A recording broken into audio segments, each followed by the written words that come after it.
Bismillahirrahmanirrahim. Assalamualaikum warahmatullahi wabarakatuh. Selamat siang Ibu Bapak Guru yang saya hormati. Pertama-tama marilah kita panjatkan puji syukur kehadirat Ilahi Allah Subhanahu wa taala yang mana telah memberikan kita berbagai macam kenikmatan, nikmat iman, nikmat Islam dan nikmat sehat, sehingga kita dapat berkumpul di ruang destinasi ini, yaitu di Rahayu dalam keadaan sehat walafiat. Tak lupa pula semoga salawat dan salam tercurah luah kepada junjungan kita, junjungan alam semesta, Nabi besar Muhammad SAW, kepada keluarganya, sahabatnya, pengikutnya, termasuk kita semua, dan semoga kita semua nanti mendapat syafaat dari beliau di yaumil akhir. Amin ya rabbal alamin. Bagaimana Ibu Bapak hari ini, sehat? Alhamdulillah. Terima kasih, semoga kita terus sehat. Hari ini saya akan presentasi tentang budaya positif di sekolah, ya, budaya positif di sekolah, yaitu diseminasi, ya. Jadi akan diterangkan ada beberapa yang termasuk budaya sekolah yang harus kita kembangkan di sekolah, yang tujuannya adalah untuk kemajuan siswa-siswi di SD Negeri Rahayu dan juga kemajuan SD Negeri Rahayu. Budaya positif itu ada beberapa. Nah, ini konsep budaya positifnya adalah mulai dari paradigma pembelajaran, disiplin positif, ada segitiga restitusi, ada motivasi perilaku manusia, ada posisi kontrol guru, ada juga kembali kebajikan universal dan 5 kebutuhan dasar manusia, serta keyakinan sekolah atau keyakinan kelas. Nah, kita mulai dari paradigma pembelajaran. Apa itu paradigma pembelajaran? Paradigma pembelajaran adalah peningkatan keterlibatan siswa dan pembelajaran aktif dengan mengalihkan fokus dari pendekatan yang berpusat pada guru menjadi berpusat pada siswa, mendorong siswa untuk mengambil peran aktif dalam pendidikannya. Hal ini mengarah pada peningkatan motivasi, keterampilan berpikir kritis dan pemahaman yang lebih mengandalkan tentang materi pembelajarannya. Dibicara tentang paradigma,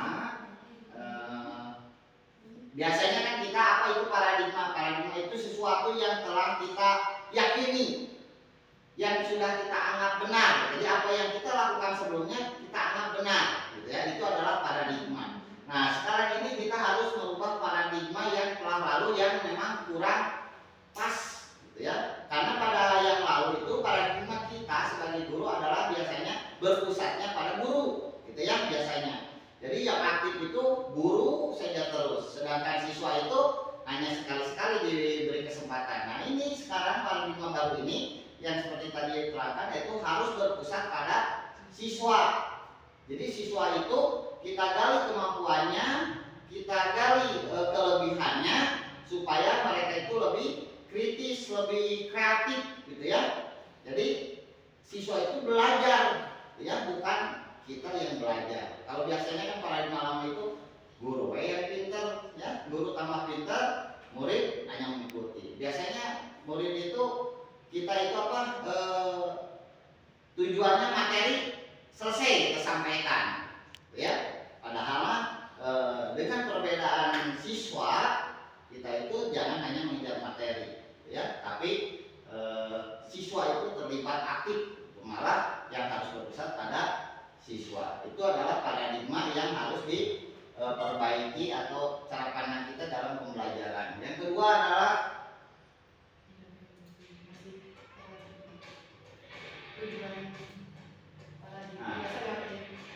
disiplin positif. Apa itu disiplin positif? Yaitu membangun hubungan yang positif dengan siswa sehingga mereka merasa dihargai dan didukung dalam proses pembelajaran. Nah, disiplin positif itu banyak macamnya. Salah satunya bagaimana siswa berperilaku. bagaimana kita menghargai siswa, bagaimana siswa saling menghargai dengan temannya, gitu ya. Itu yang harus diterapkan. Kita sebagai guru, nah, biasanya kan harus sebagai contoh, ya. Jadi kita itu contoh dari mereka bagaimana budaya disiplin positif ini dilakukan. Apa itu contohnya? Nah, ada kesepakatan kelas, nanti keyakinan kelas, gitu ya. Ada disiplin anak-anak, misalkan memakai seragam, masuk tepat waktu, pulang tepat waktu, ya. Saling menghargai dengan sesamanya, itu adalah disiplin positif. Tentang sekarang motivasi perilaku manusia. Motivasi perilaku manusia baik melalui pemberian hukuman maupun penghargaan, mengarahkan siswa pada perilaku yang sesuai dengan nilai-nilai yang dijunjung dalam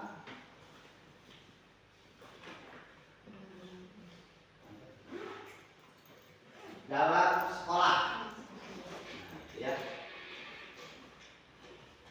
Nah, ini menghargai martabat siswa, membangun hubungan yang saling menghormati dan mendorong tanggung jawab pribadi. Balik lagi. Nah, motivasi perilaku manusia itu bagaimana tadi ya di menyangkut yang tadi juga, bagaimana kita menghargai siswa, bagaimana siswa menghargai guru, bagaimana siswa saling menghargai dengan sesamanya, dengan mereka juga. Jadi contohnya jangan berkata kasar. Kan biasanya di kita itu siswa itu kata-kata yang kurang baik, gitu ya, sudah menjadi kebiasaan. Mungkin bahasa Sunda mah jadi cigalalan, gitu ya. Nah, otomatis guru juga harus memberi contoh. Yang kan biasanya ada gogong, ada apa, gitu ya. Itu bagaimana berperilaku manusia. Selanjutnya,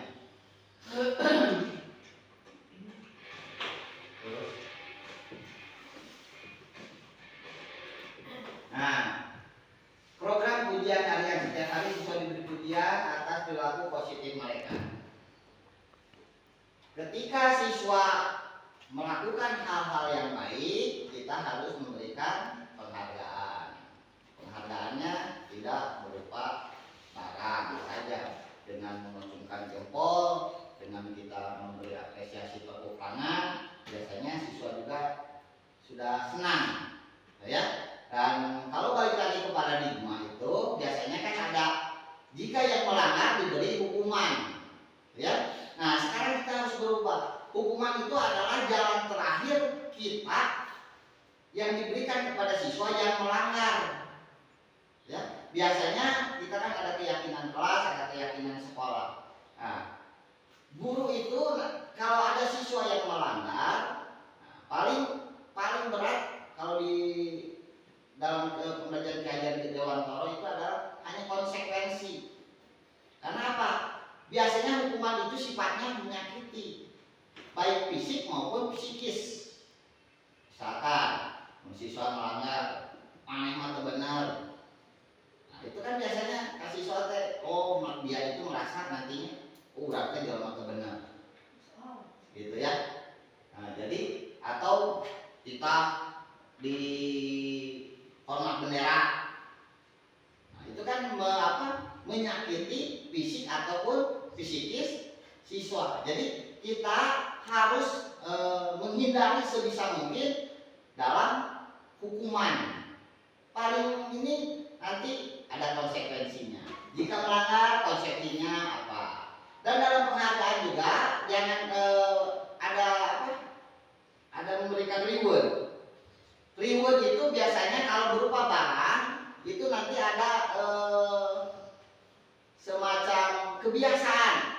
Siswa itu melakukan itu karena ingin reward itu, ya. Jadi itu juga menjadi hal yang kurang baik juga.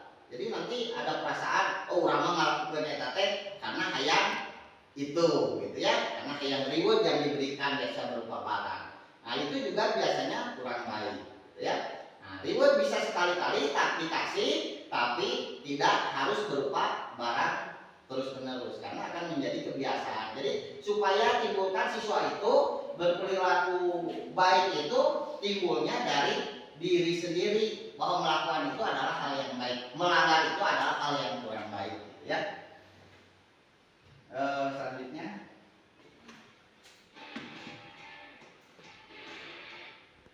nah, segitiga restitusi. Ini hubungannya apa itu? Konsep segitiga restitusi adalah melibatkan seluruh pihak terkait dalam menciptakan solusi atau permasalahan yang timbul sehingga terjalin keterikatan yang harmonis antara semua komponen pendidikan. Ini biasanya hubungannya dengan keyakinan yang gagal, ya. Biasanya siswa yang melanggar.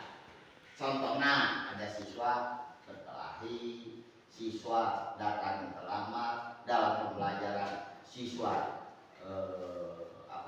tidur, itu contoh-contohnya. Bagaimana ini sifatnya segitiga restitusi?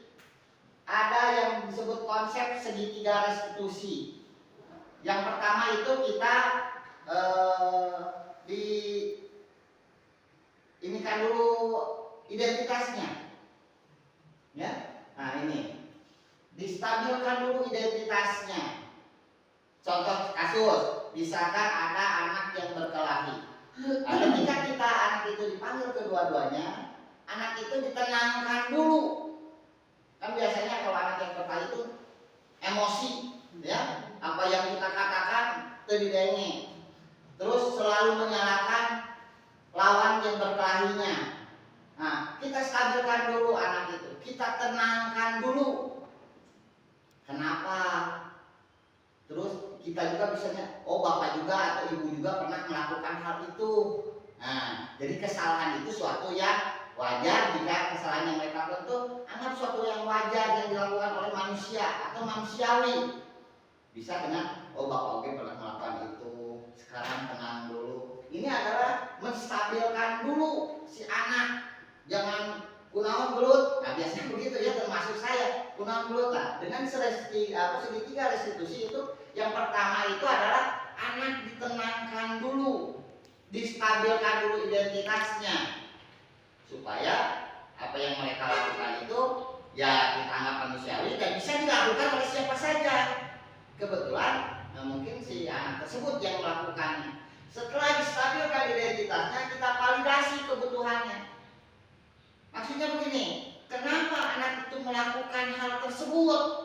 Pasti anak itu punya alasan-alasan.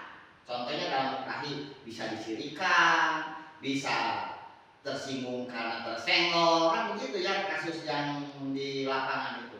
Nah, kita validasi kebutuhannya. Kunaon melakukan itu? Karena banyak kebutuhan, misalkan kebutuhannya apa? Kasih sayang, yang berkuasa, karena kekuasaan juga ingin diakui oleh temannya. Nah, ini adalah validasi kebutuhan, apa yang dibutuhkan anak sehingga anak tersebut melakukan hal tersebut atau melanggar kesepakatan atau keyakinan kelas atau keyakinan sekolah. Kenapa anak itu memakai sepatu hitam? Jangan kurang memakai sepatu hitam, ganti sepatunya atau balik ganti sepatunya, jangan begitu. Jadi apa yang dibutuhkan siswa tersebut sehingga melakukan hal tersebut. Setelah itu, setelah anak tenang, setelah kita ketahui apa kebutuhan anak tersebut sehingga melakukan hal tersebut, maka menanyakan keyakinan. Bisa menanyakan keyakinan bisa dengan contoh, yakinkah kamu tidak akan melakukan hal itu? Atau dengan kata lain mencari solusinya. Kenapa anak melakukan itu? Kenapa anak supaya tidak melakukan hal itu lagi? Gitu ya. Terus nanti anak itu kalau besar mau jadi apa kalau dia melakukan hal tersebut? Pada mana Pak? Jadi menanyakan keyakinan. Yakin tidak anak itu tidak akan melakukan, tapi harus munculnya dari anak tersebut keyakinannya. Bukan yang kita tahu melakukan baiknya, nah tidak begitu, tapi kamu bisa tidak melakukan itu, tidak melakukannya lagi. Atau nanti kalau besar kamu mau akan jadi apa?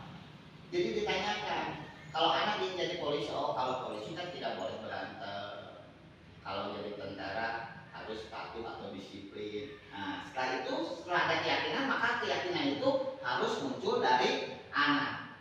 Maka itulah keyakinan itulah yang akan menjadi solusinya, sehingga anak itu tidak merasa bersalah, juga tidak merasa disalahkan melakukan pelanggaran yang tadi contohnya berkelahi atau tidur di kelas, gitu ya. Selanjutnya, nah,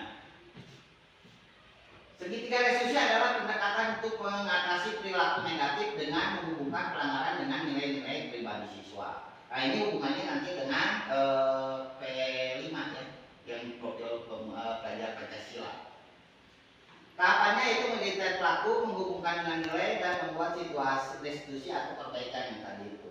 Contohnya siswa tidak sopan dan diajak berdiskusi untuk memahami dampak dari perilakunya dan mencari solusinya yang tadi itu ya. Lanjutnya. Nah, mengidentifikasi pelaku yaitu tadi itu, yaitu menstabilkan, terus validasi, dan keyakinan. Menurut teori Abraham Maslow, hierarki kebutuhan. Tahapan kebutuhan fisiologi, keamanan, cinta, rasa, memiliki, penghargaan. Nah, inilah tadi kebutuhan apa yang anak inginkan sehingga melakukan pelanggaran tersebut, gitu ya.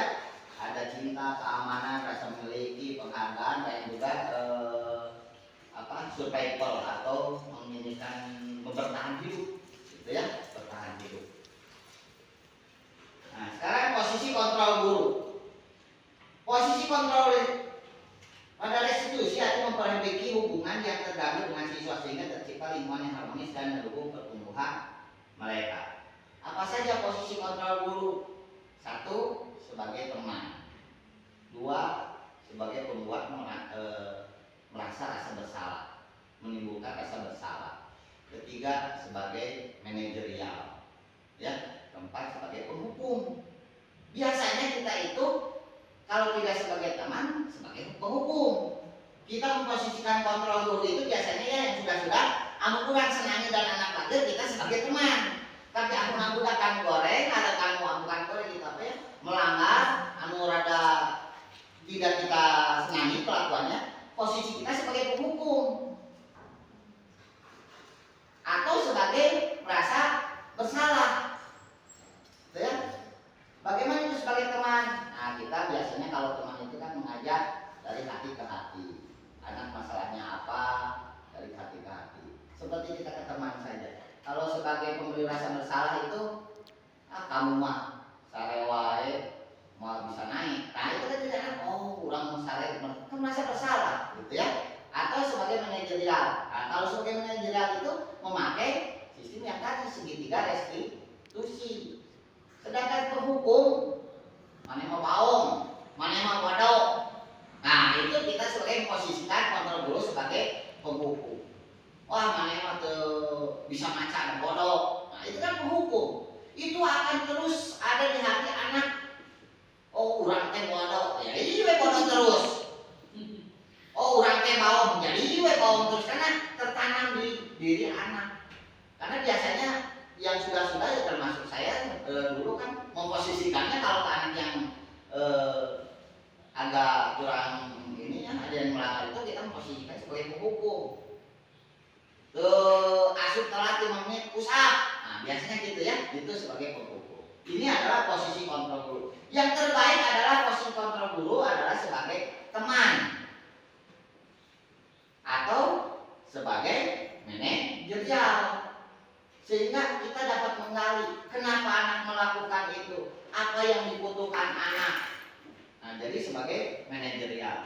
Nah, ini konsep guru sebagai fasilitator, mentor, dan model perilaku. Strateginya menggunakan bahasa yang mendukung, memberikan pilihan, dan mendorong partisipasi aktif siswa.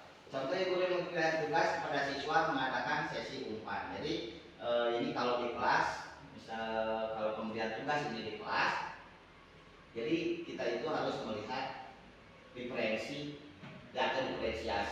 siswa. Karena kan siswa itu berbeda-beda. Jangankan siswa dari beberapa keluarga, di keluarga kita juga kadang anak kita berbeda-beda. Jadi jangan disamaratakan, baik itu dalam konsep, dalam proses ataupun dalam penugasan atau metode. Ada yang bisa kumaca, ada yang bisa kumelihat ini, ada yang bisa diberikan tugas yang real misalkan, gitu ya. Lanjutnya.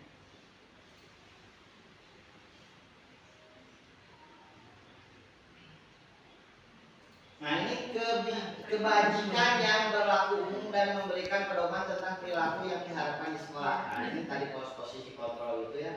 Nah, kebijakan anti bullying, kebijakan inklusi, dan kebijakan menghargai perilaku positif. Nah, ini kebajikan ya, bukan kebijakan tapi kebajikan. Terus,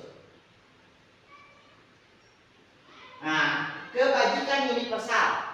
Apa itu kebajikan universal? Kebajikan universal adalah kebajikan yang bisa diterima oleh setiap orang. Ya, bahwa kebaikan itu dianggap baik oleh semua orang. Itu adalah kebaikan atau kebajikan universal. Nah, konsep kebajikan universal itu penerapan nilai universal dalam proses pengurusan, membawa banyak keuntungan yang berkontribusi pada perilaku etis, hubungan harmonis, pertumbuhan pribadi, kesuksesan organisasi, dan kesejahteraan masyarakat. Contohnya kebajikan universal itu adalah jika kita anak biasanya kan kita punya kebiasaan sebelum masuk itu berdoa dulu. Kebajikannya adalah harapan atau ketakwaan atau keimanan. Terus anak datang tepat waktu, anak memakai seragam yang diwajibkan oleh sekolah, itu adalah kebajikan disiplin. Ya, anak tidak berlari di dalam kelas, itu juga kebajikan disiplin. Itu ya, itu contoh-contoh kebajikan universal. Ya, jadi kebajikan universal adalah kebajikan yang dapat diterima oleh setiap orang.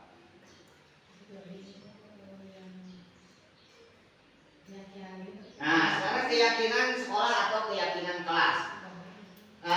Biasanya kan yang sudah dialami termasuk oleh saya, kita hanya kalau mau melakukan pembelajaran itu hanya diinginkan tujuan saja, tujuan pembelajaran. Ya. Nah, sekarang kita harus mencoba menerapkan tentang kesepakatan kelas atau keyakinan kelas. Sebelum pembelajaran, setelah berdoa, sebelum pembelajaran dimulai, kita sama-sama melakukan kesepakatan. Contoh, ini saya lihat waktu di waktu PMM itu masuk ke tiap guru itu observasi. Waktu observasi saya lihat sudah ada yang memakai menampilkan kesepakatan kelas. Nah, apa itu bedanya kesepakatan kelas dan keyakinan kelas? Kesepakatan kelas itu adalah hanya kesepakatan antara murid dan siswa. Itu disepakati. Contohnya, kalau mau bertanya angkat tangan. Kalau temannya sedang menjawab atau bertanya, yang lain menghargai. Jika ada yang temannya yang menjawab, kita kasih oplos. Ketika sedang pembelajaran, kita tidak boleh atau siswa tidak boleh menggunakan HP. Ketika diskusi, anak-anak melakukan diskusi aktif. Itu adalah kesepakatan kelas. Bedanya dengan keyakinan adalah yang muncul dari diri mereka. Mereka itu yakin tidak akan atau akan melakukan hal itu. Jadi mungkin tarafnya setingkat lebih tinggi dari kesepakatan kelas.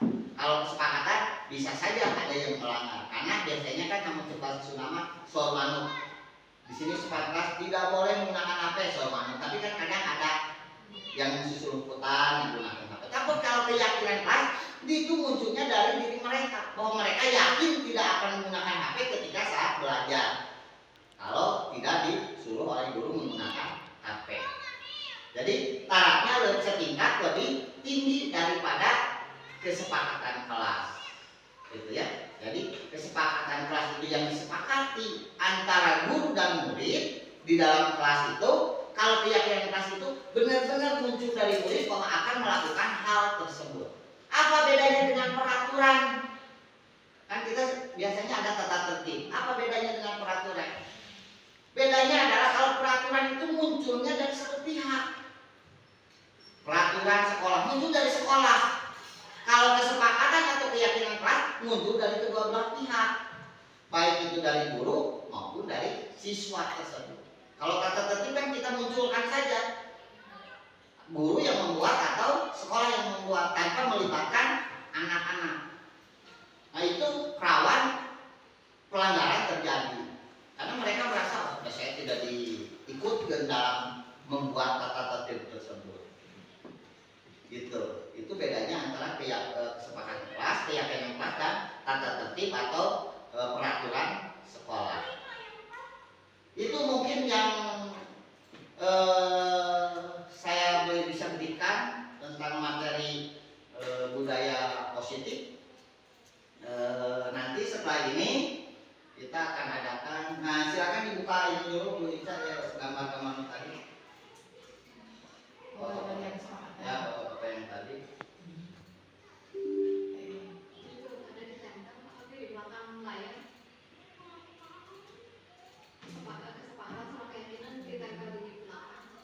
Oh, ada. Nah, ini silakan dilihat contoh keyakinan kelas, gitu ya. Bisa ditempel, gitu ya. Bisa juga hari. Setiap mau pelajaran bikin dulu keyakinan kelas. Ini bisa kalau keyakinan kelas atau kesepakatan kelas bisa per hari bisa berubah. Tergantung kita dengan murid sepakatnya bagaimana. Kalau ada yang memberi jawaban, kita harus tepuk tangan. Pak, ahli tepuk tangan kan tidak sepakat, ya. Bisa berubah tiap hari kalau kesepakatan kelas, ya. Nah, ini contoh-contoh keyakinan kelas atau kesepakatan kelas. Tadi contoh restitusi yang contoh restitusi, contoh kasus restitusi. Nah, di videonya diputar.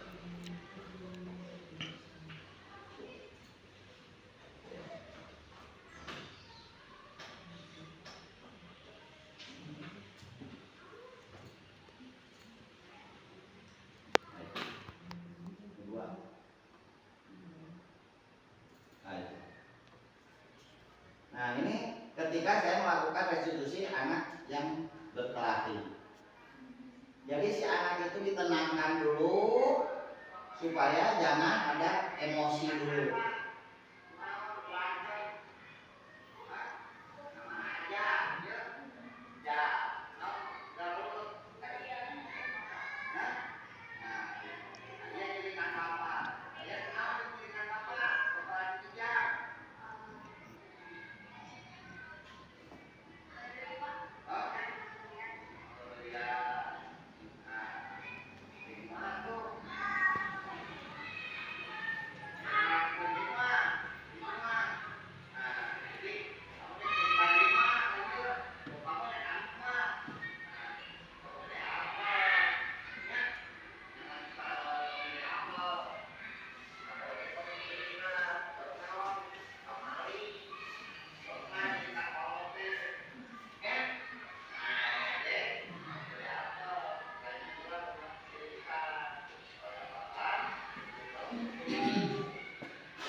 Satu lagi dia berkelahi, terus nutara sekolah, ya, nutara sekolah, si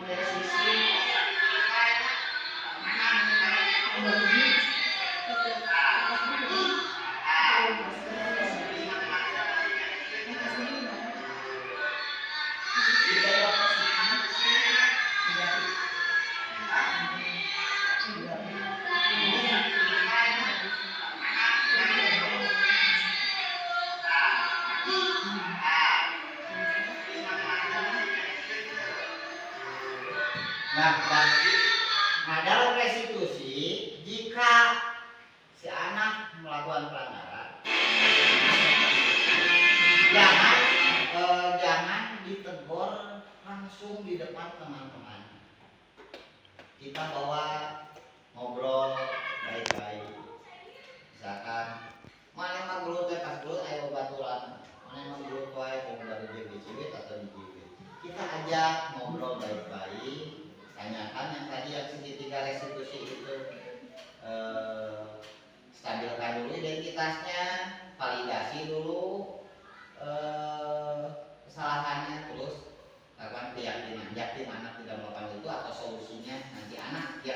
muka sehingga anak tidak akan melakukan hal itu lagi. Itu mungkin di materi budaya positif. Selanjutnya mari kita adakan sesi tanya jawab. Jika ada sharing silakan, jika ada yang mau bertanya tentang materi ini silakan. Nah, pada salah Bang Biaya.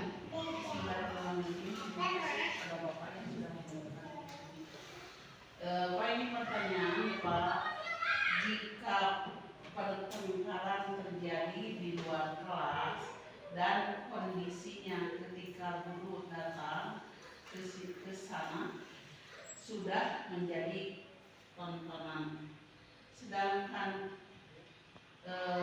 ke sana murid yang bertengkar tidak mau diajak ke ruangan tertutup untuk proses peristiwa itu. Bolehkah Pak melakukan diskusi secara terbuka di hadapan teman-temannya? Ya, terima kasih Bu ya. Seperti yang saya katakan tadi, ketika kita akan melakukan restitusi atau ketika ada anak yang melakukan kegagalan, ya, kegagalan dalam budaya positif, contohnya melanggar itu, atau contoh yang barusan itu kasusnya berkelahi, nah, kita ajak dulu si anak. Jika terjadi di luar sudah menjadi tontonan, nah, namanya kan anak-anak, diolok keduanya, kita ajak ke ruangan supaya jangan jadi tontonan. Nanti kalau sudah jadi tontonan, si anak itu nanti akan ada rasa yang kurang baik juga di hatinya ketika kita misalkan keceplosan marah, gitu ya, keceplosan marah. Jadi psikis anak itu jadi ada nanti akan ada berbekas. Kita ajak baik-baik anaknya, dibawa ke ruangan. Nah setelah itu maka baru diadakan restitusi. Sedangkan yang lain, misalkan yang sudah jadi tontonan, ya kita bubarkan. Kita kasih pengarahan juga ke yang lain bahwa ini bukan jadi tontonan, bukan hal yang baik, bukan hal untuk dicontoh. Anak yang tadi melakukan atau yang berkelahi itu kita ajak baik-baik. Kalau di SD kan bisa diolok pene, gitu ya Bu ya.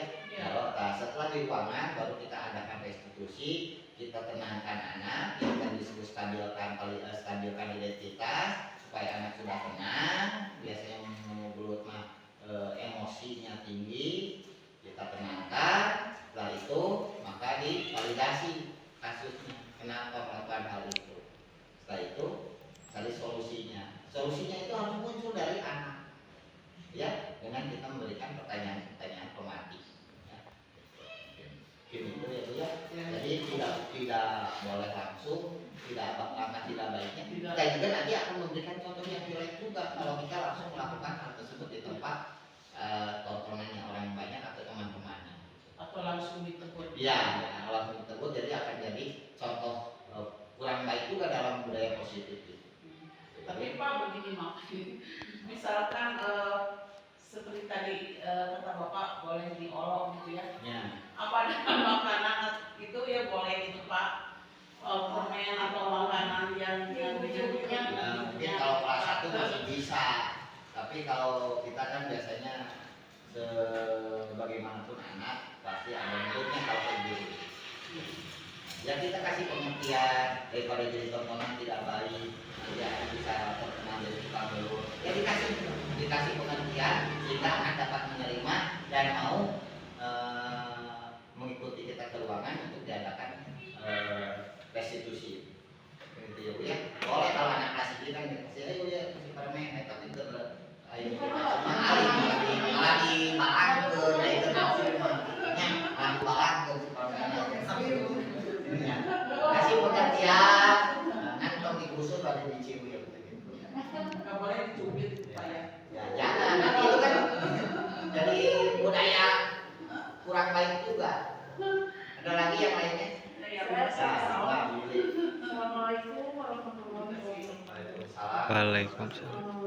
Kesempatan ini saya mau bertanya mengenai budaya positif, yaitu apa hubungannya budaya sekolah yang positif dengan kesepakatan di kelas?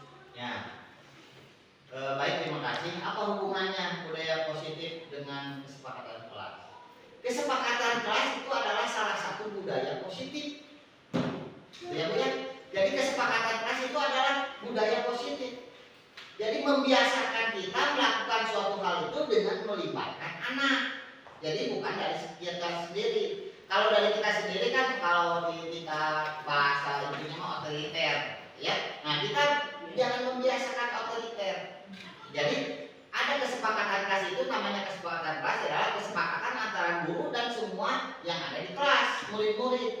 Jadi itu yang dibiasakan oleh kita.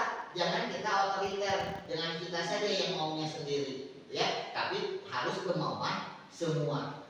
Jadi kita adopsi kemauan anak itu, nanti dituliskan atau diinikan di dalam kesepakatan kelas. Jadi kalau hubungannya itu adalah salah satu budaya positif adalah membuat keyakinan kelas atau kesepakatan kelas. Gitu. Jadi membuat nyaman nih Pak. Ya, jadi anak melakukan itu karena sudah kesepakatan. Nanti kalau kita melanggar kesepakatan kelas anak-anak, nanti ada konsekuensinya. Tapi konsekuensinya jangan yang berupa hukuman. Ya, konsekuensinya bisa misalkan anak yang tidur di kelas nanti pas sudah pulang dikasih tambahan 15 menit, temannya sudah pulang, anak 15 menit tambah belajarnya. Itu kan ada pembelajaran yang baik juga anak itu belajar. Jadi tidak merasa dihukum. Ada lagi tidak? Tambahan apa bisa kesepakatan di kelas itu kan beda-beda kelas 1 sampai dengan kelas 6 gitu ya. Tapi kesepakatan itu misalnya ada salah satu yang sama dijadikan kesepakatan di lingkungan sekolah juga gitu, apa Ya. itu bisa? Terima kasih. Namanya kesepakatan kelas otomatis itu adalah kesepakatan atau yang disepakati di kelas tersebut. Misalkan ini sama dengan misalkan contohnya di kelas 6 sama dengan di kelas 5.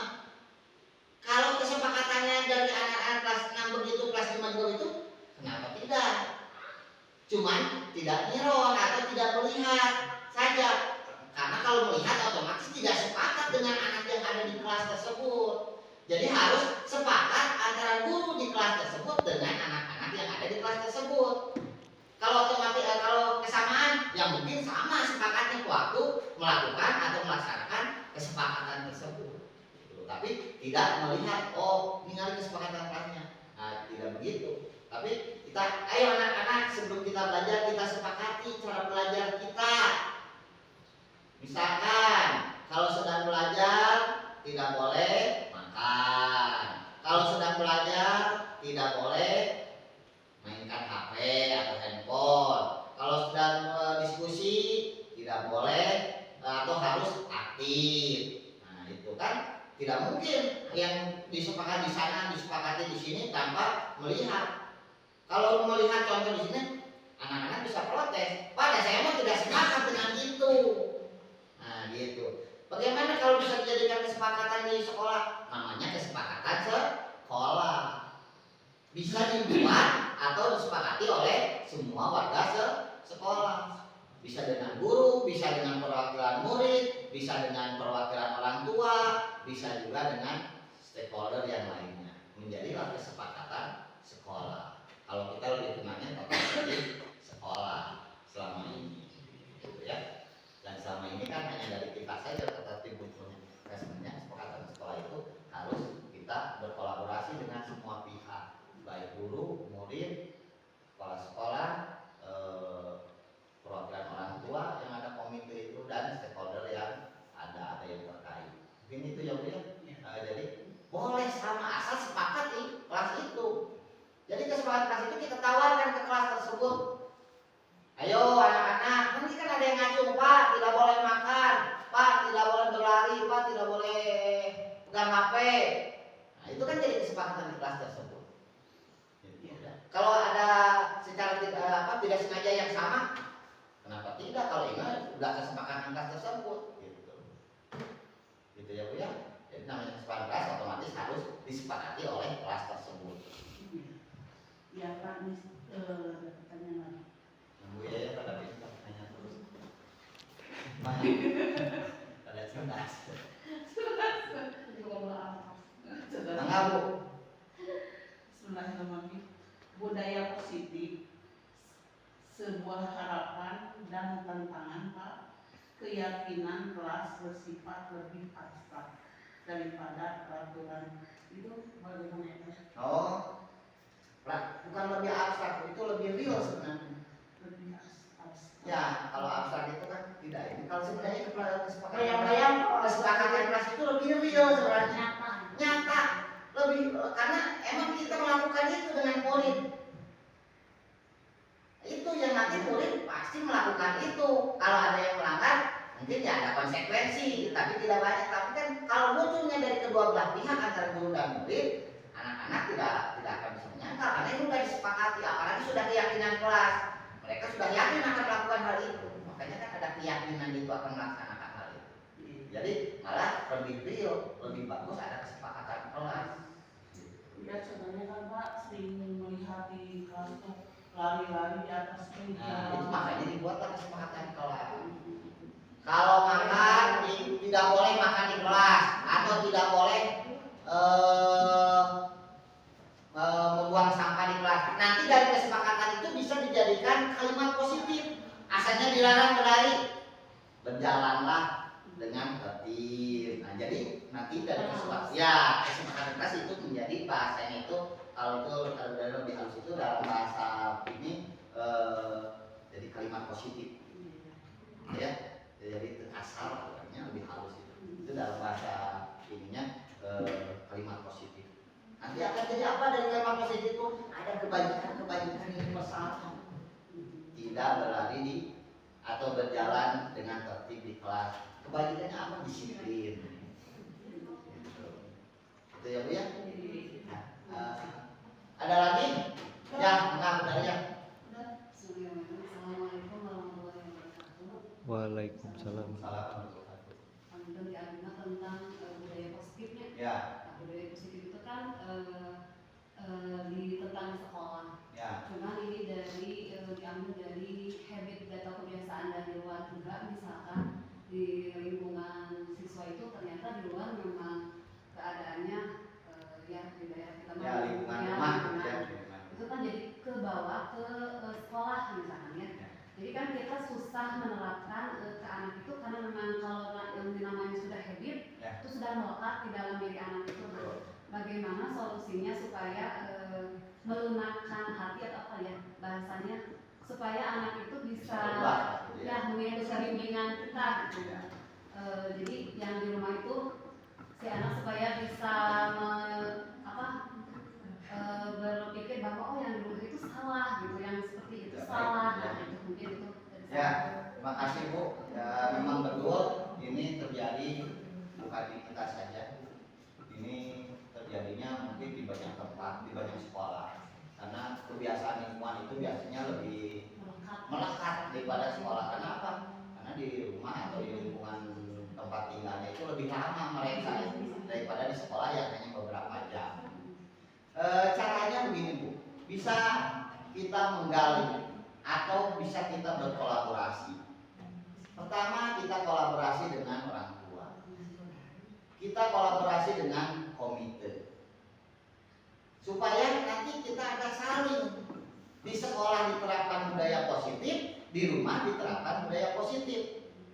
Atau digali dengan temannya. Kenapa si anak tersebut begitu? Atau juga yang paling bagus atau paling tepat itu berikan contoh. Karena dari guru, dari orang tua, makanya kita ada kolaborasi dengan orang tua.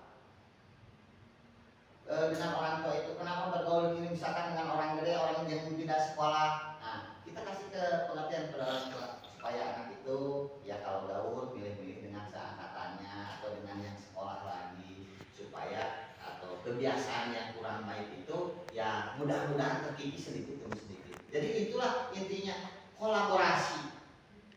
Kolaborasi dengan orang tua tadi itu ya, kolaborasi juga dengan stakeholder yang ada, bisa dengan KRT-nya atau dengan komite, bisa kita panggil, bisa kita ajak ngobrol. Kita cari nanti solusinya sama-sama. Atau kita ajak ngobrol dengan restitusi tadi anak itu. Kenapa anak itu melakukan itu? Ada kebutuhan apa yang anak yang tidak terpenuhi? Apakah kasih sayang apakah ingin penguasaan dia atau ingin diakui. Itu ya, dengan restitusi itu kita dapat menggali dan kita dapat membuat solusinya itu muncul dari anak tersebut. Keyakinan anak tersebut mungkin tidak akan melakukan hal itu ya. Jadi bisa dari temannya, yang terutama itu dari lingkungan ya, dengan orang tuanya. Kita kolaborasi, kita cari solusinya dengan orang tua, terus kita adakan restitusi terhadap anaknya gitu. Kalau diajak ngobrol kan anak tidak merasa dihukum ya. Kita gali apa yang dibutuhkan. Pasti kan anak kalau melakukan sesuatu yang kegagalan itu atau yang melanggar ya, bahasanya itu kegagalan. Yang melanggar itu pasti ada kebutuhan yang tidak terpenuhi. Terutama kan misalnya kasih sayang kalau di lingkungan kita itu. Karena banyak kasus anak itu yang orang tuanya ya mohon maaf tidak harmonis atau ya ada perceraian. Anak kan biasanya ada kebutuhan itu, kasih sayang. Nah, maka sekolahlah yang mencoba masuk, guru yang mencoba masuk memberikan kebutuhan yang tidak anak dapat di lingkungan rumahnya. Mungkin itu ya Bu ya solusinya, ke anaknya adakan restitusi, ke lingkungan sekitarnya adakan kolaborasi. Ada lagi? Ya Pak, satu lagi Pak. Seberapa mindset membentukkan hasil di budaya positif untuk diterapkan di kelas atau di sekolah? Ya. Untuk diterapkan di sekolah atau di Ya. kelas. Mindset itu kan harus muncul dari diri kita. Kalau kita terapkan budaya positif terus menerus, kita beri contoh anak melakukan, otomatis mindset anak itu akan berubah. Kita saja dalam paradigma itu kan mindset.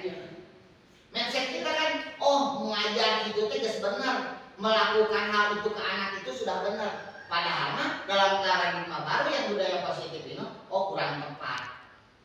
Ya, nah inilah budaya positif ini untuk merubah mindset kita supaya kita melakukan hal-hal yang positif, supaya anak nanti nyaman di sekolah, guru nyaman di sekolah, nanti pembelajarannya kan yang Ki Hajar Dewantoro gaungkan adalah pembelajaran yang menyenangkan, aman, nyaman, anak senang jadi belajar gitu. Jadi kan bahagia dan nyaman. Kalau kita merubah anak itu tidak bisa. Dalam Ki Hajar Dewantoro sedikit kan mengibaratkan atau menganalogikan guru itu sebagai petani. Petani menanam jagung tidak bisa merubah jagung jadi bisa.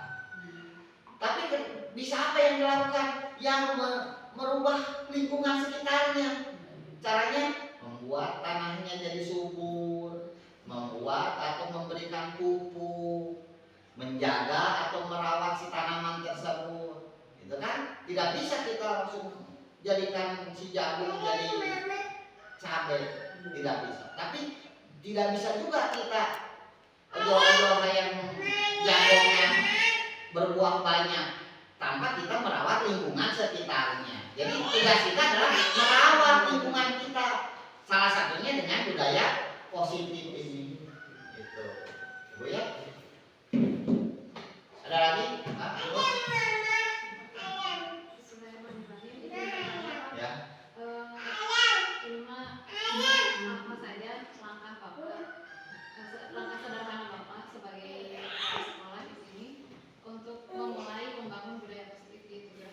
Ya, yang pertama mungkin memperkenalkan atau membiasakan apa itu budaya positif. Apa itu budaya positif? Yang kedua mungkin saya akan berusaha memberikan contoh. Yang ketiga saya akan terus berkolaborasi dengan guru-guru, berkolaborasi dengan stakeholder yang lain, komite, ya, supaya nanti lama-lama budaya positif ini kita bisa terapkan sepenuhnya.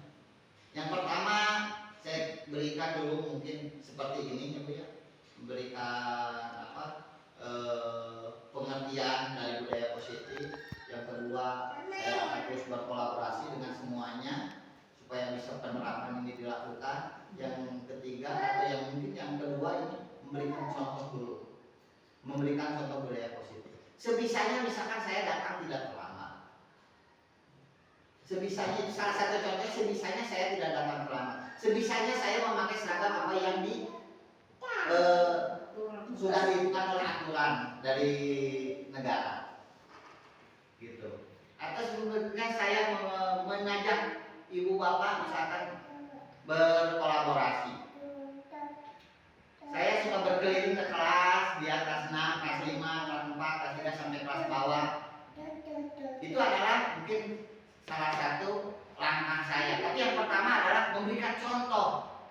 Inilah budaya positif, memberikan contoh dan mengajak berdiskusi atau berkolaborasi dengan ibu bapak supaya kita dapat menerapkan di kelas masing-masing, menerapkan kepada siswa. Karena kan siswa tidak mungkin dapat itu kalau kita tidak memberikan contoh dulu. Mungkin itu, Bu. Ada lagi? Mangga pesan. Mangga sehari sobat. Bisa? Enggak. Ini satu izin bertanya, bagaimana dengan murid yang sudah mendapatkan restitusi dengan temannya yang berbuat salah, tapi dia secara diam-diam tidak memaafkan dengan tulus dan masih menyimpan trauma itu? Ya, itu mungkin tidak terlihat, ya, tidak terlihat. Tapi asal tidak melakukan hal itu, minimal tidak melakukan hal itu. Misalkan berkelahi, tidak melakukan perkelahian lagi, ya. Kalau yang tidak terlihat kan ada pepatah, dalamnya laut bisa diukur, dalamnya hati tidak bisa tahu. Yang penting tidak terlihat bahwa anak itu berkelahi lagi, ya. Nah, dengan anak itu tidak berkelahi lagi, otomatis anak itu setidaknya mematuhi atau melaksanakan apa yang dia yakini, apa yang dia berikan solusinya waktu restitusi, gitu ya. Nah, ada lagi tidak? Silakan. Ini Pak menyambung dari tadi mungkinnya masalah restitusi itu. Kadang-kadang anakku kan misalnya di sekolah sudah diakurkan gitu, udah salaman. Tapi ketika dia pulang, dia melakukan hal yang sama di sekolah tanpa sepengetahuan guru, karena kalau di sekolah dia takut sama guru itu misalnya.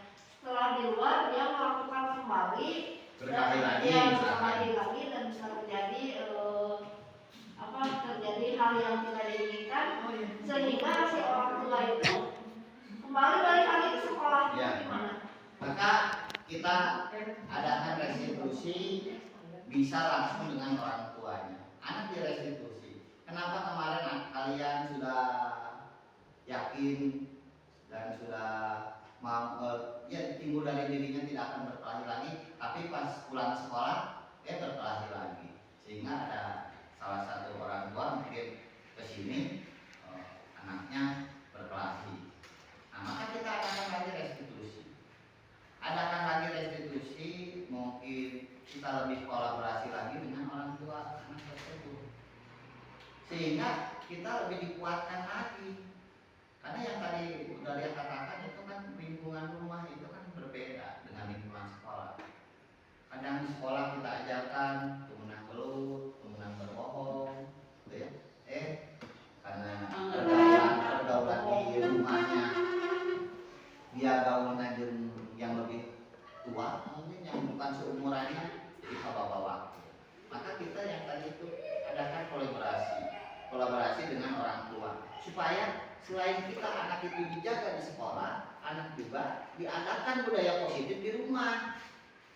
Kita kasih pengertian kepada orang tua supaya inilah budaya positif di sekolah atau kesepakatan sekolah itu, supaya menjadi kesepakatan di rumah juga.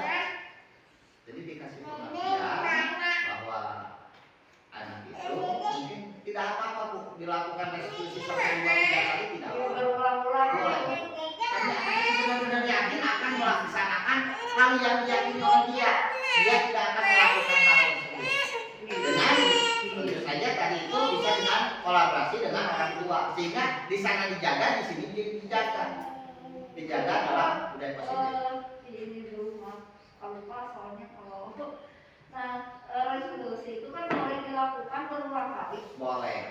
Ketika sudah berulang kali, tapi si anak itu masih dendam gitu, nah untuk menghilangkan dendam itu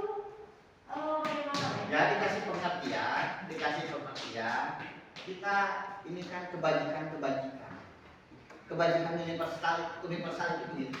Nanti kalau anak itu dikasih tahu kalau melanggar ini atau kalau melakukan ini maka akan konsekuensinya akan begitu. Misalkan berkelahi, ada yang celaka, kan bisa jadi urusan, bisa juga merugikan baik dia maupun orang tuanya.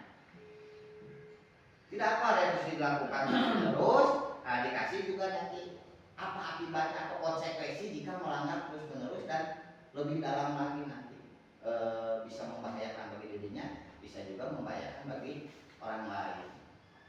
Ya mudah-mudahan namanya juga anak, lama kelamaan mungkin namanya juga anak ya bukan kebiasaan yang dulu itu ya begitu, maka kita mulailah dari sekarang, kita mulai budaya laksanakan budaya positif, kita laksanakan restitusi kepada anak-anak yang mengalami kegagalan. Kegagalan itu artinya melakukan pelanggaran.